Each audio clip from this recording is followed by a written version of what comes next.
Serangan Israel menghantam kompleks perumahan di Gaza Tengah, merusak kendaraan siaran dan menewaskan teknisi siaran dan anak-anak.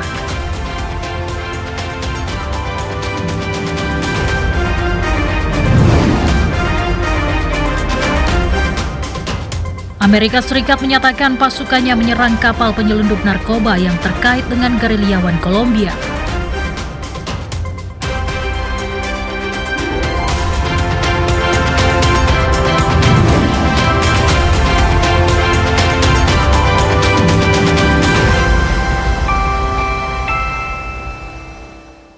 Halo, selamat malam. Pukul 21 waktu Indonesia Barat, waktunya Dunia Dalam Berita hadir menjumpai Anda dengan serangkaian informasi dari berbagai penjuru dunia. Kali ini bersama saya, Ardianto Wijaya. Kita simak, inilah Dunia Dalam Berita Televisi Republik Indonesia selengkapnya.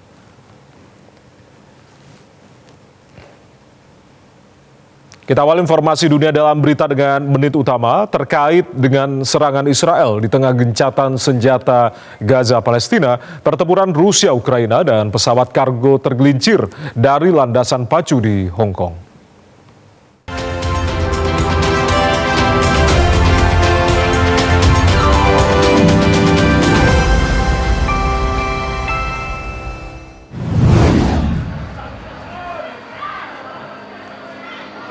Militer Israel melancarkan serangan udara ke kamp pengungsi Al-Burij, Gaza Tengah, menewaskan sedikitnya 11 warga Palestina dan melukai puluhan korban lainnya. Militer Israel berdalih serangan dilancarkan di tengah gencatan senjata karena 2 tentaranya tewas dalam serangan. Kelompok pejuang Palestina, Hamas, menegaskan tidak terlibat dengan serangan itu. Gelombang serangan Israel menghantam wilayah Gaza Tengah, termasuk di Nuseirat. Penduduk setempat dan otoritas kesehatan Gaza menyatakan serangan Israel menewaskan sedikitnya 26 warga Palestina, termasuk perempuan dan anak-anak. Sedikitnya 1 serangan menghantam bekas sekolah yang menampung para pengungsi di daerah Nuseirat.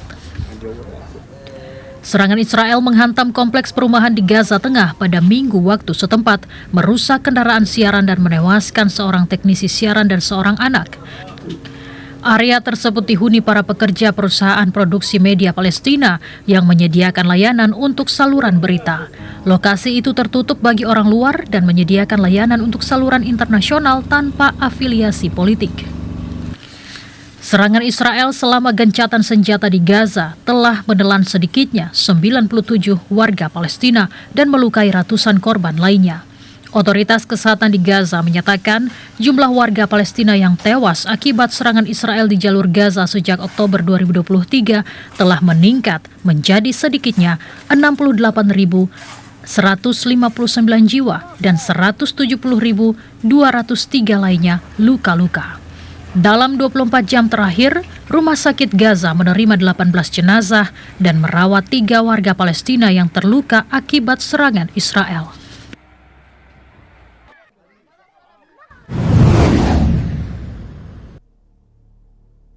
Pasukan Rusia menguasai 2 permukiman lagi di wilayah Donetsk dan Zaporizhia, Ukraina dalam 24 jam terakhir. Kementerian Pertahanan Rusia menyatakan sistem pertahanan udaranya mencegat 3 roket HIMARS buatan Amerika Serikat, 2 bom udara berpemandu, dan menembak jatuh 323 drone Ukraina. Selain itu, pasukan Rusia menyerang infrastruktur dan fasilitas transportasi Ukraina yang digunakan untuk merakit drone jarak jauh. Di pihak lain, staf umum Angkatan Bersenjata Ukraina melaporkan pasukannya telah melakukan serangan presisi terhadap target-target penting Rusia, termasuk kilang minyak Novokuybyshev di Oblast Samara. Sementara itu, Presiden Amerika Serikat Donald Trump menyatakan ia tidak pernah meminta Presiden Ukraina Volodymyr Zelensky untuk menyerahkan seluruh wilayah Donbas kepada Rusia, tetapi wilayah tersebut harus tetap terbagi sebagaimana adanya. Menanggapi pertanyaan dari reporter Reuters dalam pesawat kepresidenan Force One, Trump menyebutkan 78% wilayah Donbas sudah diambil oleh Rusia. 2 sumber menyebutkan Trump telah mendesak Zelensky untuk menyerahkan sebagian besar wilayahnya kepada Rusia dalam pertemuan yang menegangkan pada Jumat 17 Oktober yang membuat delegasi Ukraina kecewa.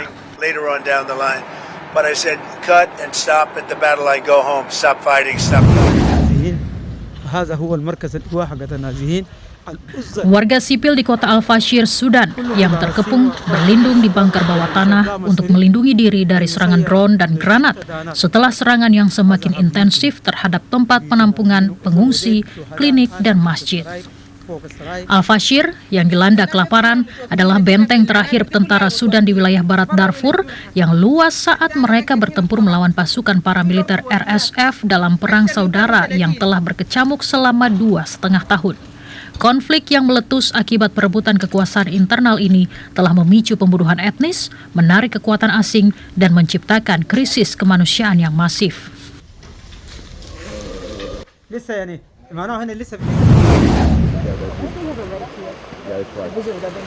Seorang tentara Korea Utara membelot ke Korea Selatan dengan melintasi zona demilitarisasi yang dijaga ketat di antara kedua negara pada Minggu 19 Oktober. Militer Korea Selatan hari ini menyatakan tentara Korea Utara itu ditahan oleh penjaga Korea Selatan yang telah memantau pergerakannya dan akan menghadapi penyelidikan atas pembelotannya. Pembelotan yang dilakukan oleh warga Korea Utara melintasi perbatasan dianggap berisiko dan sebagian besar pelarian tersebut menuju Korea Selatan melalui China atau negara ketiga lainnya.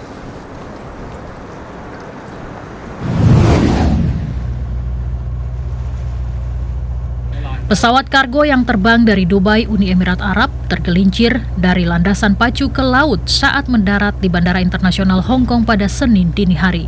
Pesawat kargo Boeing 747 dengan livery Air Egg terlihat sebagian terendam air di dekat tembok laut bandara dengan bagian hidung serta ekor terpisah. Bandara Hong Kong menyatakan 4 awak pesawat diselamatkan.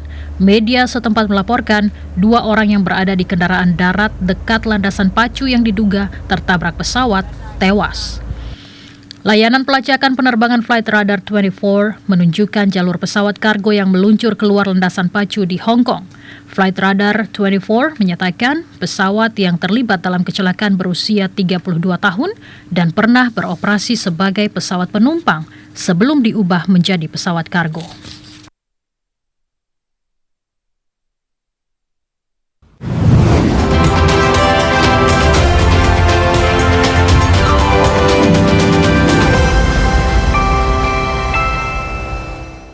Saudara, usai jeda, kami masih memiliki sejumlah informasi lain. Di antaranya, Presiden Amerika Serikat Donald Trump menyatakan gencatan senjata di Gaza masih berlaku.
Temani hari Anda dengan beragam informasi terbaik dan peristiwa yang terjadi silih berganti. Hadirkan fakta terkini secara lengkap lewat laporan utama dan laporan langsung di setiap perkembangan secara akurat dan berimbang. Untuk Anda, kami hadirkan pilihan terbaik setiap hari. Klik Indonesia Pagi pukul 6 waktu Indonesia Barat, Klik Indonesia Siang pukul 12 waktu Indonesia Barat. Klik Indonesia Petang pukul 18 waktu Indonesia Barat dan akhiri hari Anda dengan Klik Indonesia Malam pukul 23.30 waktu Indonesia Barat.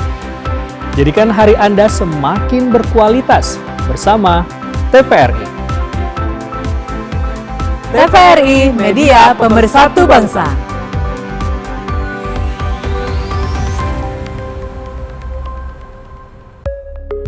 Bullying bukanlah sebuah candaan dan tidak boleh dianggap remeh. Perundungan memiliki dampak yang sangat serius bagi korban, baik secara fisik maupun psikologis.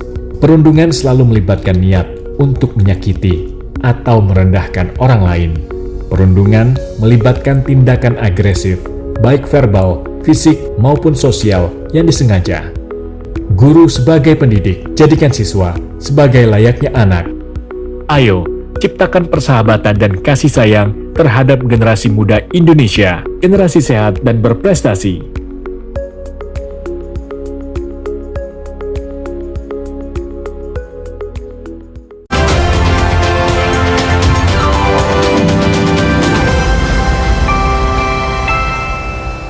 Terima kasih Anda masih bersama kami, Dunia Dalam Berita. Kita menuju ke informasi lainnya. Warga Palestina di kota Gaza Utara Palestina terancam kematian setiap saat, meskipun ada gencatan senjata karena Israel terus melancarkan serangan. Sementara itu, Presiden Amerika Serikat Donald Trump menyatakan gencatan senjata di Gaza masih berlaku. Warga Palestina yang terlantar di kota Gaza Utara mengaku mereka tidak dapat kembali ke rumah mereka karena serangan Israel terus terjadi meskipun ada gencatan senjata di Gaza yang dimediasi Amerika Serikat. Warga Palestina yang mengungsi menuturkan tempat mereka mengungsi juga sangat berbahaya karena serangan Israel juga menargetkan tenda-tenda pengungsi Palestina. Kematian akibat terjangan peluru, roket, atau bom mengintai setiap waktu. Presiden Amerika Serikat Donald Trump mengatakan pada Minggu bahwa gencatan senjata di Gaza antara Israel dan pejuang Palestina Hamas masih berlaku. Penegasan itu disampaikan Trump kepada wartawan saat ditanya situasi di Gaza. Gelombang serangan udara Israel menewaskan 26 orang di Gaza. Militer Israel kemudian mengatakan pada Minggu bahwa gencatan senjata di Gaza telah dilanjutkan. Wakil Presiden Amerika Serikat J.D. Vance mengatakan pada Minggu bahwa negara-negara Teluk Arab harus membantu menegakkan keamanan dan melucuti senjata Hamas jika gencatan senjata Gaza ingin dipertahankan. Wapres J.D. Vance menyebut tidak ada infrastruktur keamanan di Gaza yang siap melucuti senjata Hamas. Presiden Amerika Serikat Donald Trump memastikan Amerika Serikat tidak mengerahkan pasukan ke Gaza untuk melucuti Hamas. Truk bantuan yang membawa bahan bakar, selimut, dan pasokan makanan menuju Gaza kembali bergerak dari Rafah, Mesir hari ini. Sumber keamanan Israel menyebut dimulainya kembali pengiriman bantuan ini menyusul tekanan Amerika Serikat tidak lama setelah Israel mengumumkan penghentian pasokan dengan menuduh Hamas melanggar gencatan senjata. Amerika Serikat menyatakan pasukannya menyerang kapal penyelundup narkoba yang terkait dengan gerilyawan Kolombia. Sementara itu Presiden Kolombia, Gustavo Petro, menyatakan Presiden Amerika Serikat Donald Trump disesatkan dan tidak memahami konsep kemanusiaan. Menteri Pertahanan Amerika Serikat Pete Hegseth menyatakan pasukan Amerika Serikat menyerang satu kapal penyelundup narkoba pada Jumat 17 Oktober dan menewaskan 3 orang. Menhan Hegseth menuduh kapal tersebut berafiliasi dengan kelompok gerilya Kolombia. Berbicara secara terpisah kepada wartawan di pangkalan gabungan Andrews, Wakil Presiden Amerika Serikat J.D. Vance mengatakan bahwa otoritas Amerika Serikat menangani korban serangan semacam itu berdasarkan kasus per kasus, termasuk repatriasi atau penuntutan. Vance menyatakan fokus utama Amerika Serikat adalah meledakkan kapal-kapal yang membawa narkotika. Sementara itu Presiden Kolombia Gustavo Petro membalas Presiden Amerika Serikat Donald Trump, mengatakan bahwa Presiden Trump disesatkan dan tidak memahami konsep kemanusiaan setelah Trump menyebutnya sebagai pemimpin narkoba ilegal pada Minggu 19 Oktober. Dalam unggahannya di Truth Social, Trump juga mengatakan bahwa Amerika Serikat akan menghentikan pembayaran dan subsidi skala besar ke Kolombia. Kolombia pernah menjadi salah satu penerima bantuan terbesar Amerika Serikat di belahan barat, tetapi aliran uang tersebut tiba-tiba terhambat tahun ini oleh penutupan USAID, Badan Bantuan Kemanusiaan Pemerintah Amerika. Hubungan antara Bogota dan Washington telah merenggang sejak Trump kembali menjabat. Bulan lalu, Amerika Serikat mencabut visa Presiden Kolombia Petro setelah ia bergabung dengan demonstrasi pro-Palestina di New York dan mendesak tentara Amerika Serikat untuk tidak mematuhi perintah Trump. Presiden Amerika Serikat Donald Trump optimis China akan kembali membeli kedelai dalam jumlah besar dari Amerika Serikat. Sementara itu Korea Selatan bersiap menjadi tuan rumah konferensi tingkat tinggi kerjasama ekonomi Asia Pasifik atau KTT APEC di Gyeongju. Presiden Amerika Serikat Donald Trump menyatakan pada Minggu waktu setempat, ia yakin kesepakatan ekspor kedelai dengan China akan segera tercapai. Trump mengatakan ia ingin China kembali membeli kedelai setidaknya sebesar jumlah sebelumnya. Seraya menekankan ia tidak ingin Beijing menggunakan sumber daya mineral langka sebagai alat tekanan terhadap Amerika Serikat. Terkait tarif, Trump menyebut Amerika Serikat dapat menurunkan tarif yang harus dibayarkan China, namun menegaskan Beijing juga harus memberikan timbal balik. Presiden Amerika Serikat Donald Trump menyatakan pada Minggu waktu setempat India akan tetap membayar tarif besar jika tidak mematuhi kesepakatan soal pembatasan impor minyak Rusia. Trump menyebut Perdana Menteri India Narendra Modi telah berjanji kepadanya untuk tidak membeli minyak Rusia lagi. Ketika ditanya tentang bantahan dari pihak India yang mengaku tidak mengetahui adanya pembicaraan itu, Trump mengatakan India akan terus membayar tarif besar jika ingin menyangkal. Korea Selatan bersiap menjadi tuan rumah konferensi tingkat tinggi kerjasama ekonomi Asia Pasifik KTT APEC. Sementara perhatian dunia tertuju kepada potensi pertemuan antara Presiden Amerika Serikat Donald Trump dan Presiden China Xi Jinping. Di sisi lain, laporan CNN pada Sabtu menyebut Trump tengah membahas kemungkinan pertemuan dengan pemimpin Korea Utara Kim Jong-un selama kunjungan Trump ke Asia. Akademisi Hubungan Internasional asal Seoul, John DeLury mengatakan, jika pertemuan itu terjadi, pembicaraan akan berlangsung dengan asumsi bahwa Korea Utara telah menjadi negara bersenjata nuklir. Video pengunjung memperlihatkan perhiasan berharga di Museum Louvre di Paris, Prancis yang dirampok pada Minggu lalu. Peristiwa ini menjadi sorotan media yang menyebutnya sebagai perampokan abad ini. Rekaman gambar amatir yang diambil oleh pengunjung menunjukkan perhiasan berharga di balik kaca etalase Museum Louvre, Paris, Prancis sesaat sebelum digasak dalam perampokan pada Minggu pagi 19 Oktober kemarin. Artefak yang dirampok berasal dari sejarah kekaisaran Prancis.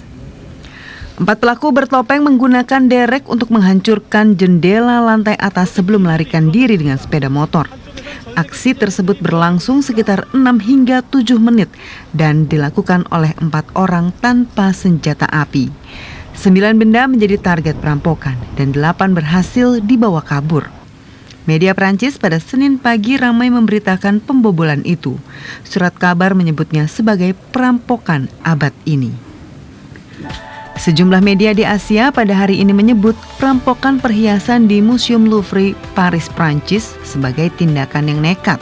Kejadian itu kembali menyoroti lemahnya keamanan di Louvre. Pihak Louvre sebelumnya mengeluh kekurangan dana perawatan meski dikunjungi jutaan orang setiap tahun.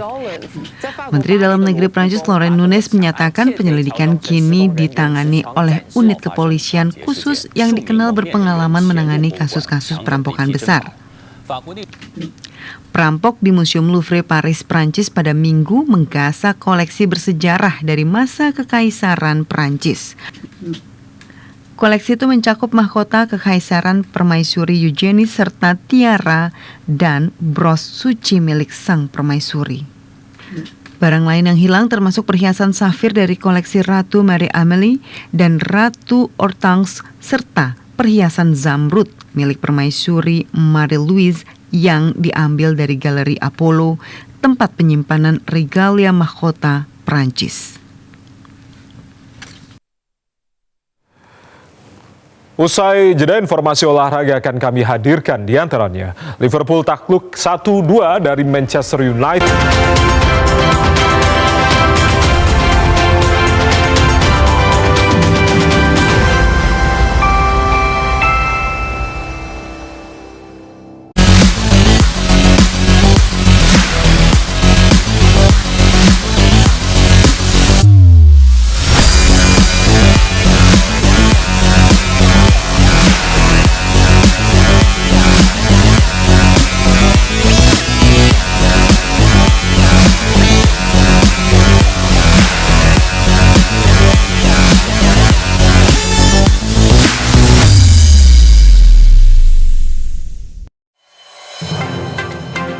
Cerita dari berbagai penjuru negeri mengangkat informasi tentang isu sosial, budaya, dan ekonomi. Sebuah potret inspiratif yang mengedukasi dari wilayah Indonesia. Saksikan Feature PSO LKBN Antara setiap Kamis pukul 20 waktu Indonesia Barat.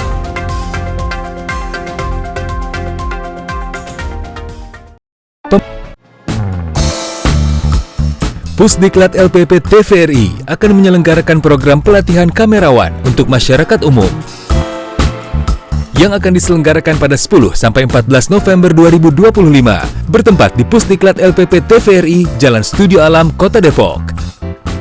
Informasi pendaftaran dapat menghubungi kontak berikut ini.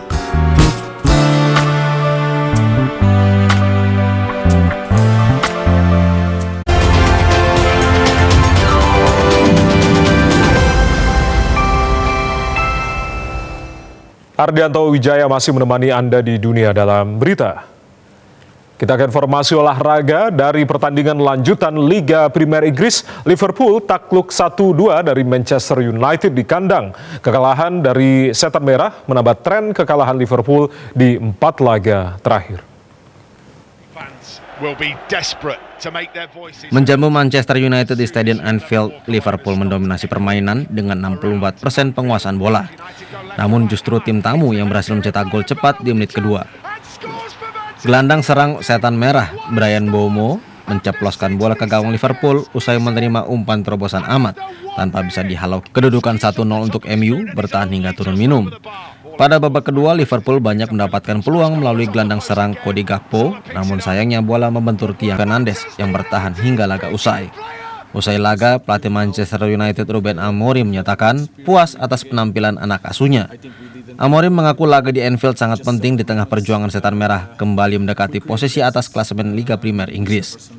Sementara pelatih Liverpool, Arne Slot, mengakui Setan Merah bermain lebih baik dari timnya. Kini ia harus menghadapi tantangan yang lebih besar ke depannya, lantaran timnya telah mengalami 4 kekalahan beruntun, 3 di Liga Domestik dan 1 Liga Champions Eropa. Slot berharap si Merah dapat memperbaiki performanya di pertandingan berikutnya. Perali Finlandia, Kalle Rovanperä menjuarai rally Eropa Tengah sekaligus memperkecil jarak poin dengan pemimpin klasemen yakni Elfyn Evans. Kemenangan tersebut turut memastikan Toyota mengunci gelar konstruktor dunia untuk kelima kalinya secara beruntun. Perali Finlandia Kalle Rovanperä keluar sebagai juara rally Eropa Tengah pada Minggu, sekaligus memastikan Toyota meraih gelar juara dunia konstruktor untuk kelima kalinya secara beruntun. Kemenangan ketiga sang juara dunia 2 kali dalam musim terakhirnya sebelum beralih ke balap sirkuit membuat Rovanperä berada di peringkat kedua klasemen sementara. Ia menyamai poin rekan setimnya pebalap rally asal Prancis Sébastien Ogier dan terpaut 13 poin dari pebalap rally asal Inggris Elfyn Evans yang kembali memimpin klasemen. Rovanperä mengatakan hasil ini memberi peluang tambahan untuk bersaing di 2 putaran terakhir di Jepang dan Arab Saudi. Sementara itu, Evans finish kedua dengan selisih 43,7 detik, disusul pebalap rally asal Estonia Ott Tänak dari Hyundai di posisi ketiga.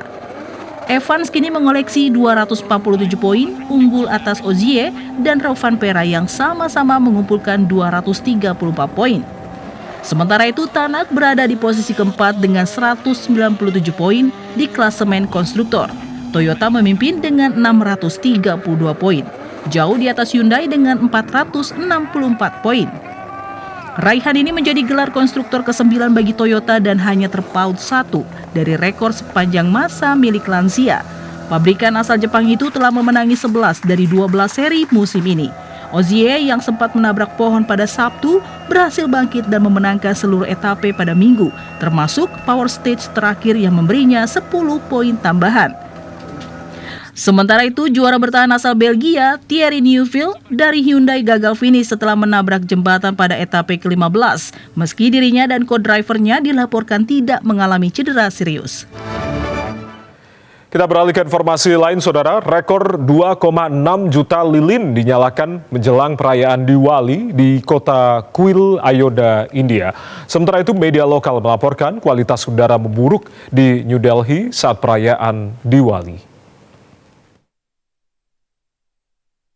Menjelang perayaan Diwali, 2,6 juta lilin dinyalakan pada Minggu 19 Oktober di kota Kuil, Ayodhya, India yang diyakini umat Hindu sebagai tempat kelahiran Dewa Rama. Perayaan ini diadakan sehari sebelum Diwali yang juga dikenal sebagai Festival Cahaya. Tepian Sungai Sarayu diterangi dengan jutaan lilin yang dinyalakan oleh puluhan ribu umat, mencetak rekor dunia Guinness untuk pameran lampu minyak terbesar. Diwali dirayakan dengan penuh semangat di seluruh India karena menandai kembalinya Dewa Hindu, Rama, ke Ayodhya setelah mengalahkan Raja Lanka yang kuat, Rahwana. Menyalakan lilin tanah liat ini menandakan penyambutan Dewa Rama ke Ayodhya setelah 14 tahun pengasingannya dan melambangkan kemenangan kebaikan atas kejahatan. Sementara itu, kualitas udara memburuk di New Delhi, India pada Senin 20 Oktober. Polusi menyebabkan jarak pandang terbatas di seluruh kota saat warga merayakan Diwali, Festival Cahaya India yang seringkali bertepatan dengan peningkatan emisi dari pembakaran sisa tanaman di negara bagian tetangga. Pekan lalu, Mahkamah Agung India mengizinkan penggunaan petasan hijau selama perayaan Diwali, suatu keputusan yang memicu kekhawatiran di kalangan aktivis lingkungan. Beberapa di antaranya menyebut langkah tersebut regresif. Pemerintah Delhi pada Minggu 19 Oktober menerapkan pembatasan rencana aksi tanggap berjenjang level 2 untuk mengatasi meningkatnya polusi udara.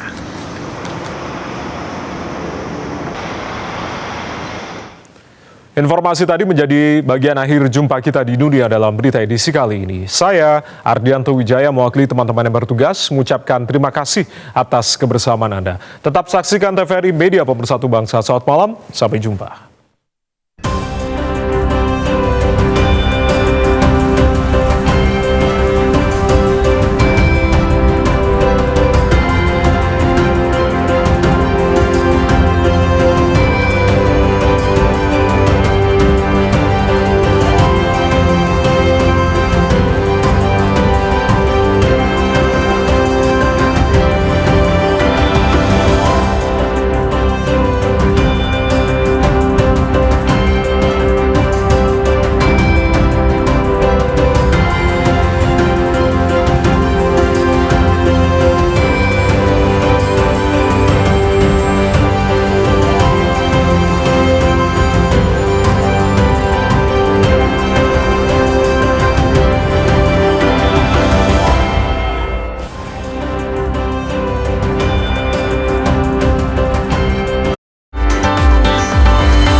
It wasn't